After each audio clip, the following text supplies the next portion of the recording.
you, Margot and Nathan. Margot, while you were singing, I looked over at Jack, and he was beaming. He looks exactly like Caroline does not look while I am preaching. And I want you to see a picture that was taken 10 years ago this past week. You might not remember this photo or what was going on, but this actually took place at Nelson Mandela's funeral. And December the 5th of 2013 is when they had that in Johannesburg, South Africa. Nelson Mandela, he spent 27 and a half years, I think it was, in prison as he was trying to, because of the fight to overthrow apartheid in South Africa, and so became a national hero. After finally was released from prison, became president of South Africa. And so he died back in 2013. And gobs of world leaders go to this big state funeral, including President Obama. You see him there as he is speaking. There's a guy to his right. His name is, and I may butcher this, but his name is Thamsaka Janti. Thamsaka Janti.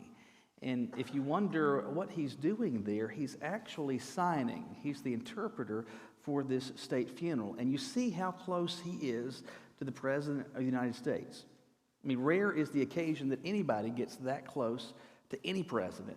And he's that close not only to Obama, but to all of the other heads of state that were there.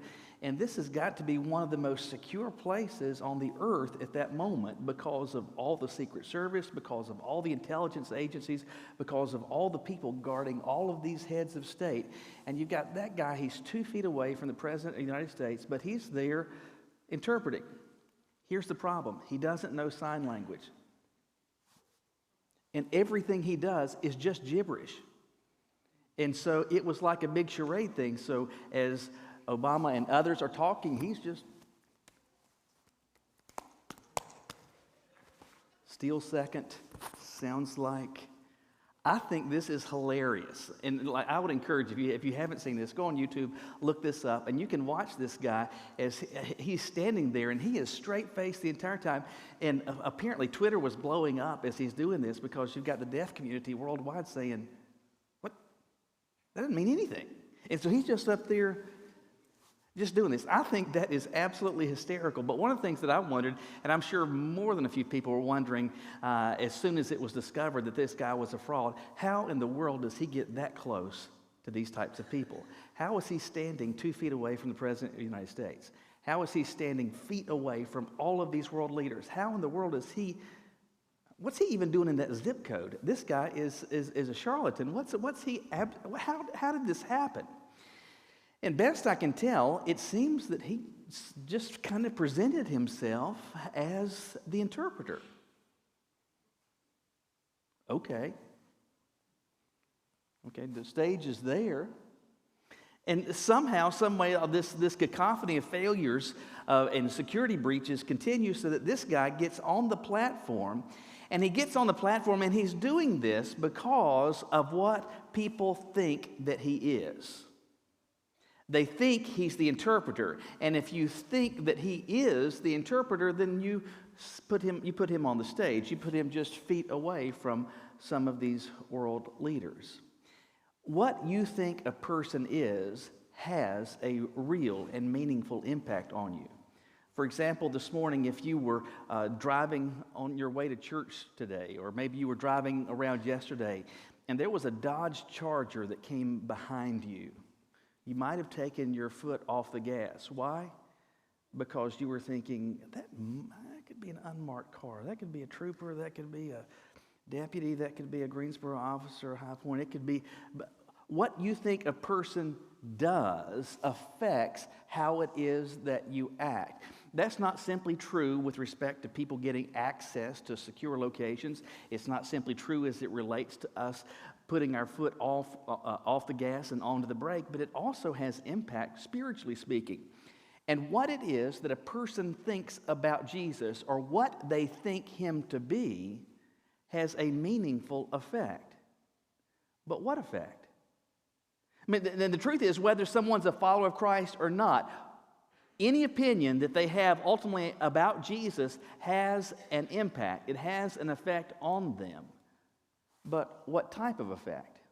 We see that as we continue looking at the story of the Magi in Matthew chapter 2. Look with me today to just 2 verses of this passage in Matthew chapter 2, starting with verse 10. Matthew 2, verse 10 says, "When they saw the star, they were overwhelmed with joy. Entering the house, they saw the child with Mary, his mother, and falling to their knees, they worshipped him. Then they opened their treasures and presented him with gifts, gold, frankincense, and myrrh.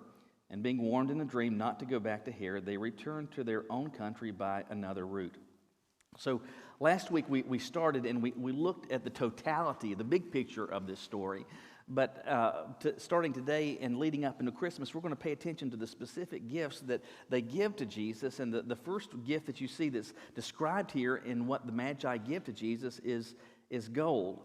But as you see them presenting to him gold, all of this helps answer the question, not just then, but today, what I think about Jesus, or what I think Jesus is, that affects my response to him. But how? Well, based on what we see here, I would say this. First of all, it affects the nature of what I give to him. It affects the nature of what I give him. So, because of what the wise men, these magi, think Jesus is, that has impact on the nature of the gifts that they give to him. All right, so as we spent time looking at the whole story, and if you're not familiar with this, I'd encourage you to spend some time today. Go back to verse 1, and you can read this entire account. So Jesus has been born. He's not a newborn at this point. This is weeks, perhaps months, and multiplied months after the birth of Jesus. He's no longer in a manger. He's in a house. These magi, these royal advisors from the east have made their way, traveled significant distance. They have followed this star this light that has presented itself in the sky. God has somehow communicated to them that this King of the Jews has been born. They go, they have this interaction with Herod, and from there they leave Jerusalem. The star appears, and it guides them again to where Jesus actually is. And so when they get there, we're told that they enter the house, they saw the child with Mary, his mother, and falling to their knees, they worshiped him. And they opened their treasures and presented him with gifts. They opened before him their treasures and presented him gifts. The word that's used there that's translated treasures is a term that was many times in the New Testament used connected with sacrifice. And I think that has bearing on the language that's being conveyed here by Matthew, that what they were giving to Jesus, it was a sacrificial gift. I mean, specifically, they're giving to this child, they're giving to this baby gold. Gold. Now, that's kind of a strange thing to give a child. Now, we've had a lot of baby showers with 6 kids, and I'm kind of regretting that we never invited any wise men to one of our baby showers. But it is interesting that they give him gold. You know, when we had when we had Peter and John, so that's 5 and 6. When we had them, you know, at this point we already had 3 boys, had a girl, so all the clothes bases are kind of covered. And this church was so gracious at the birth of both of those sons. So many of you gave diapers and wipes. And I don't know if you remember, they even brought a wagon in here with just this mound of diapers and wipes. And we were just thrilled to get that. And I had more than a few people say to me, I'm sorry we're just kind of giving you diapers. But we weren't sorry at all. We were plain grateful and just ecstatic to have these things. I have wondered multiplied times how many diapers it is that we have used with 6 children. And of course, Google knows everything, or almost everything. And so the other day I just Googled to see, well, like on average, what are you looking at? They say on average a child is potty trained by around 3.5 years. You got some early starters, some late finishers, you got all of that. And on average, in those first 3.5 years, a child uses between 6,000 and 8,000 diapers. So we have used somewhere between 36 and 48,000 diapers. So if you hear that the landfill is full, or the landfill is filled, Well, it's our fault. I'm sorry.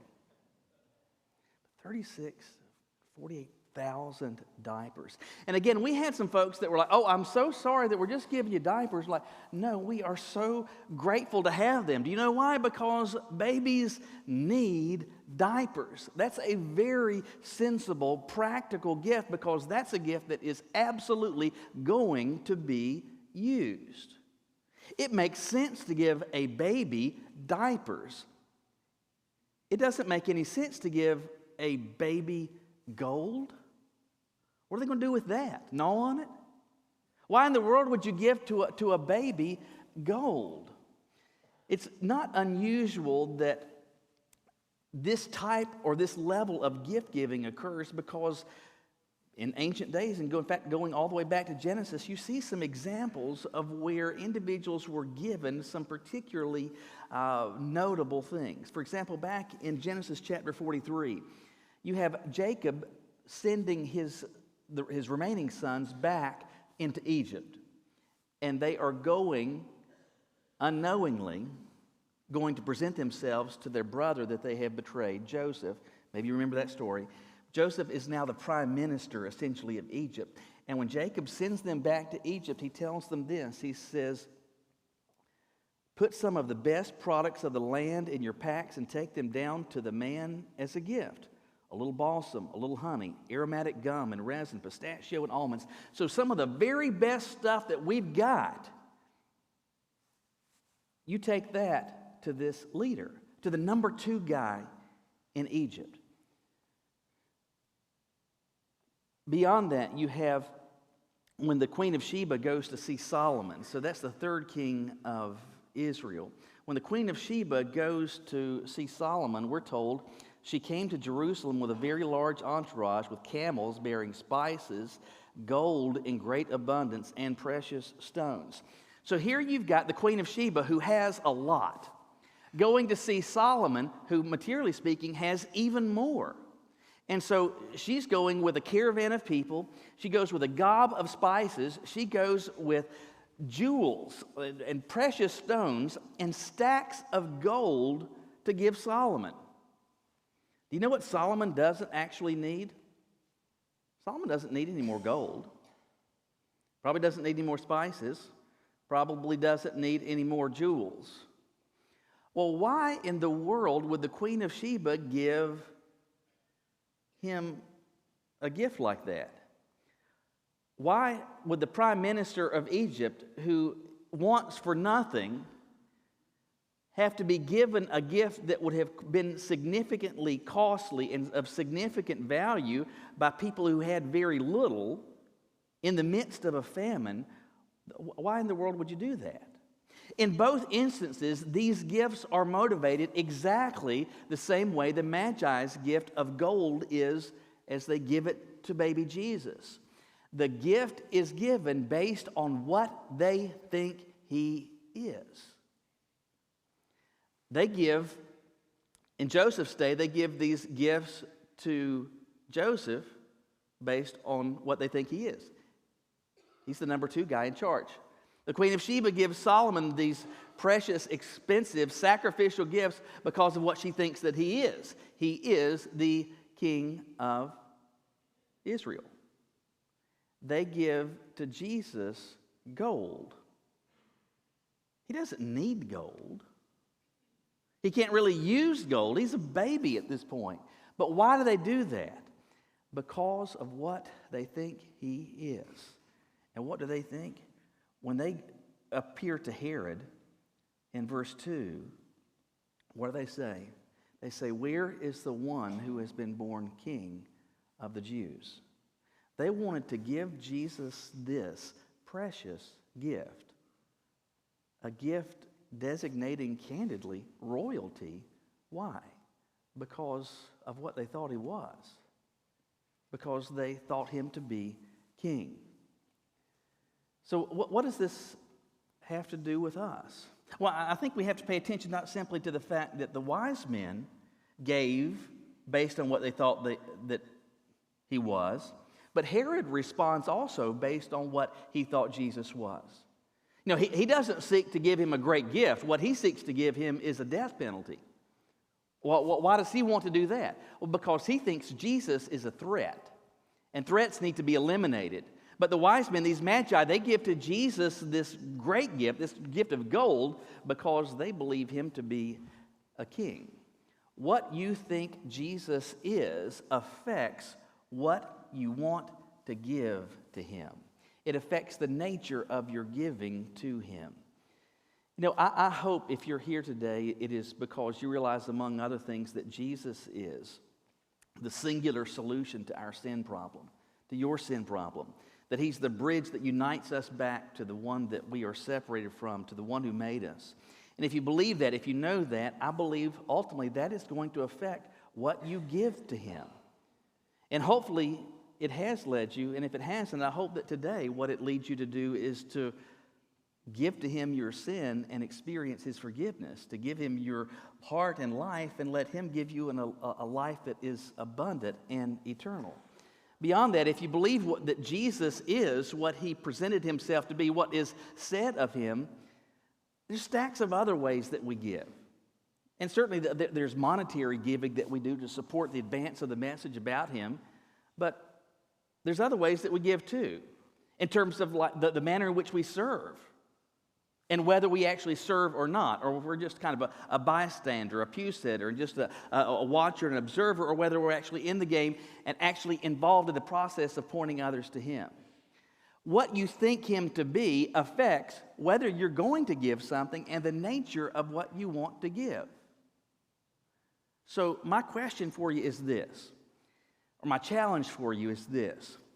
Even as I'm speaking, prayerfully consider this. Long after after you leave, prayerfully consider this.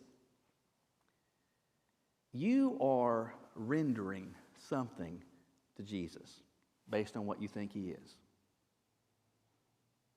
Some of you, financially, you give sacrificially because of what you believe him to be.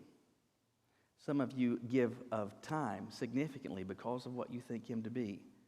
Others, as you are serving, you're not just giving him time and teaching, or you are serving, and whether it's in the nursery, whether it's in a Sunday school class, it's in a Bible study group, but you're doing this to the best that you can.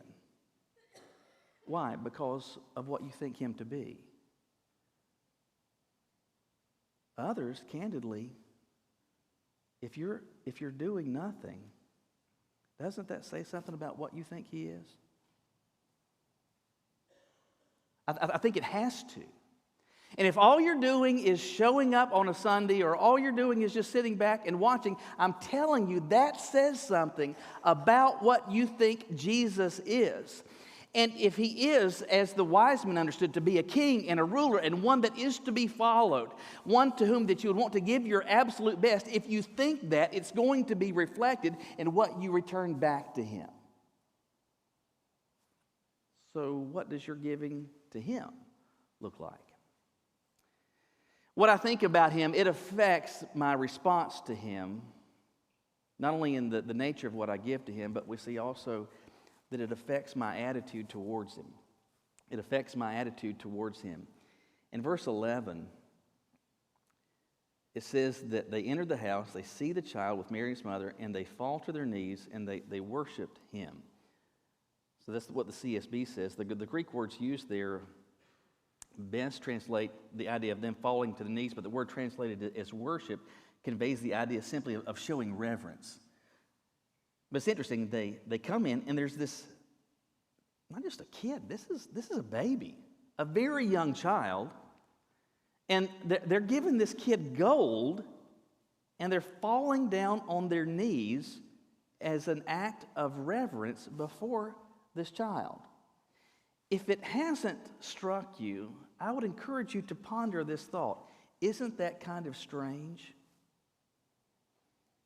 Imagine you're in the hospital with your child or with your grandchild who has been born, and somebody walks in, hands them gold, and bows down on their knees before them. You'd think that's kind of strange. And before you called security, you'd go ahead and grab the gold. But that's a very, very strange response. What amazes me about this is the utter lack of compulsion, The utter lack of direction behind all of this. It's interesting that as they come into this house, conspicuously absent is any sort of directive, whether from Joseph or from Mary or from anybody. All right, drop your knees. Joseph doesn't seemingly say anything. Mary, it doesn't seem says anything. And these guys so willingly, so on their own, wantingly, not only give this great gift, but they bow down as this tremendous act of reverence. Not because they had been ordered to, not because they had been directed to. In fact, the nature of this whole experience, God never said, hey, you've got to go.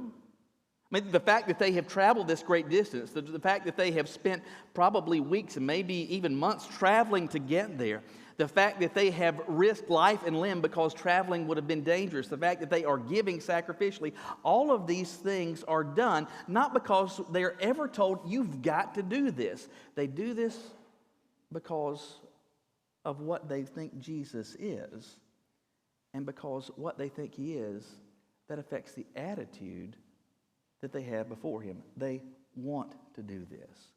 They're not directed. They're not barked at, snapped at, clapped at, whistled at by a drill sergeant. They just willingly, so willingly do this. Caroline and I have been, over the past couple of weeks, to some performances with the kids' school. Catherine the other night had a Christmas choral performance, and then the previous week, Nathan had a band concert. And the band concert, you had, I think it was like 6th grade, 7th grade, 8th grade. Each of them played a couple of songs. Then you get the 9th through 12th grade. You've got a combined band that plays this number of songs. And I didn't mind it at all. I really didn't. And it was kind of fun. I hadn't been to a band concert since I was in band. And so that was kind of fun. And just hearing this Christmas music is kind of cool as well. It's also neat to see the progression. So like when the 6th graders are playing, you're like, oh man, they stink. But then you can see as they continue learning that they get better and they get better. Anyway, the whole concert finishes. We get to the very end, and so the director stands off and he motions, and so people are applauding. So Carolina says, we're applauding. And then I see some goon down in the front, and he just stands up and he's flapping like a penguin. And then some more people stand up at the front. And I can sense it in behind us. There's more people that are standing in the back. Like, this is becoming a standing ovation. Now, generally speaking, standing ovations are reserved for when you really like it, right? When it's really good. I'm not saying it was bad, but I am saying if it were a CD, I wouldn't have bought it, okay? And we got all these people standing, and I look at Caroline, she looks at me, kind of shrugs her shoulders, and you know what we do? We stand as well. Did we really want to give a standing ovation? Well, honest, I'm sorry, Nathan, I burst your bubble. We really, it was good. It just wasn't that good. But we did this because there was this sense of compulsion. Well, everybody's doing it. We've got to do this. That is conspicuously absent in what the wise men render to Jesus. Not only in the nature of the gift, but the attitude with which they give it. Now, the reality is, throughout this season of Christmas, there are going to be plenty of gifts that you will receive, plenty of gifts that you will give. And let's be honest, there are going to be some gifts that you give because, well, you just feel like you've got to. And you know what you would really like to give, which could be a piece of your mind, something else less desirable. But you don't do that because you feel compelled to do differently. It's not simply what you give. And with respect to the Magi, it's not simply what they give, but the attitude with which they give it. Not grudgingly, not out of compulsion, not because somebody puts a gun to their head, not because they're dragging their feet, not because Mary or Joseph barks some orders, snaps their fingers, or rings a bell, but they want to because of what they think Jesus is. What you think Jesus is shapes significantly your response to him. It's going to determine whether you give to him anything at all. And I'm not just talking like monetary stuff. I'm talking like ultimately whether you give to him your heart, whether you give him your life, whether you give to him your allegiance and to say, I'm willing to follow you. And the person that really understands who Jesus is and what he is, when they realize that he is not just a king, but they make him their king, it affects not only the nature of what they give, it affects how they feel about it. Every one of us, those in this room, those that are watching now or later, you think something about Jesus, one way or the other. You really do. And that has impact, demonstrable impact, measurable impact on your life. So my question is, what you think about Jesus has led you to give something, or nothing, or half-heartedness, or apathy, or sacrifice.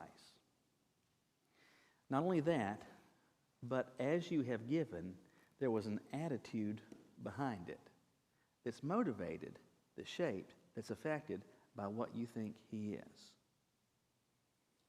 So let me just ask you very simply, who to you is Jesus? Will you bow your heads with me?